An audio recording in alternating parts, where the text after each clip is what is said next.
información.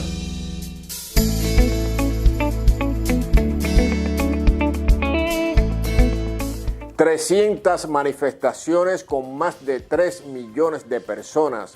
...500 personas detenidas en un solo día. Si fuera Cuba, Bielorrusia o China... los titulares se llenarían de términos como estallido social, levantamiento popular, represión, régimen. Pero como son en Francia, nos hablan de graves disturbios en los que las únicas personas heridas, 440 en una sola jornada, eran policías. Solo policías.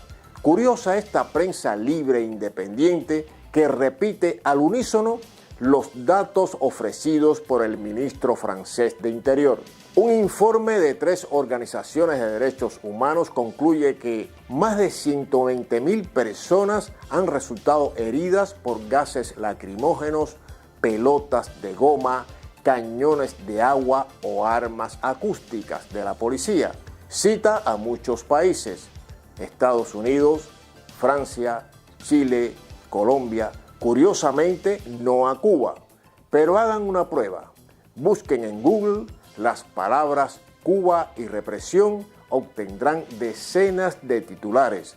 Después busquen Estados Unidos y represión y encontrarán también decenas de noticias del gobierno de Estados Unidos acusando de represión al de Cuba.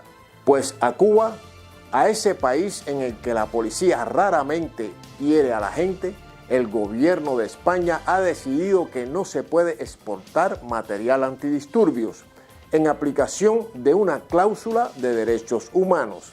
Es un veto que nos impone, por ejemplo, a su socio Marruecos, cuya represión contra activistas saharauis es condenada internacionalmente y cuya policía, en junio del año pasado, acababa con la vida de cerca de 70 inmigrantes en la valla de Melilla. Justicia en España.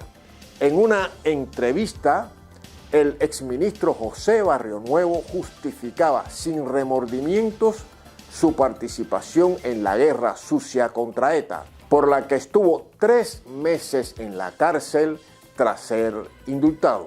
Contraste inevitable con el caso de los 8 jóvenes navarros de Alchazú, varios de los cuales pasaron casi 4 años de prisión efectiva por una pelea con guardias civiles de paisanos.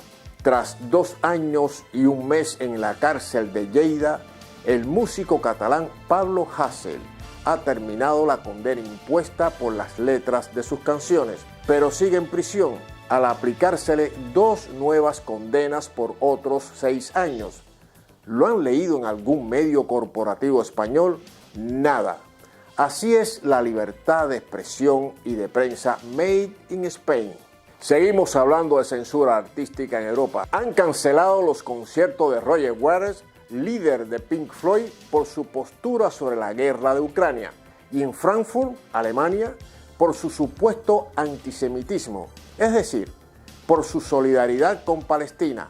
Nada que sea condenado como censura por la prensa europea, sumisa al discurso de la OTAN y a los desmanes de Israel, cuyo gobierno acaba de prohibir incluso la exhibición de la bandera de Palestina en los espacios públicos, y que ha dado muerte en lo que va de año a casi 90 palestinos y palestinas. ¿Dónde están las sanciones o los editoriales de condena? La prensa deportiva europea nos dice que el máximo goleador de la Liga Profesional de Fútbol en Palestina, Ahmad Atef Darkman, murió durante los enfrentamientos con el ejército israelí. ¿Enfrentamientos? No. Fue asesinado por las balas del ejército israelí. El gobierno de Estados Unidos acaba de publicar un nuevo informe sobre derechos humanos en el mundo. Y como es habitual, da a países como Cuba las lecciones que no aplica en casa. Veamos. En Estados Unidos mueren cada día más de 100 personas por arma de fuego. En los 2 primeros meses de este año se produjeron 102 tiroteos masivos, que llegaron a la cifra récord de 648 en 2022, año en el que la policía dio muerte a casi 1.200 personas. Casi 600.000 seres humanos sobreviven en las calles estadounidenses. Hay 42.000 personas sin hogar solo en Los Ángeles, donde se ha decretado el estado de emergencia por dicha razón. 27 millones de personas carecen de seguro médico. Y aunque parezca mentira, la expectativa de vida en el país más rico del mundo es 3 años menor que la de Cuba.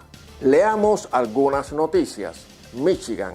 Una madre y 2 de sus hijos mueren congelados en un parque. Memphis. Joven negro de 29 años muere a causa de una brutal paliza de 5 policías. Buffalo.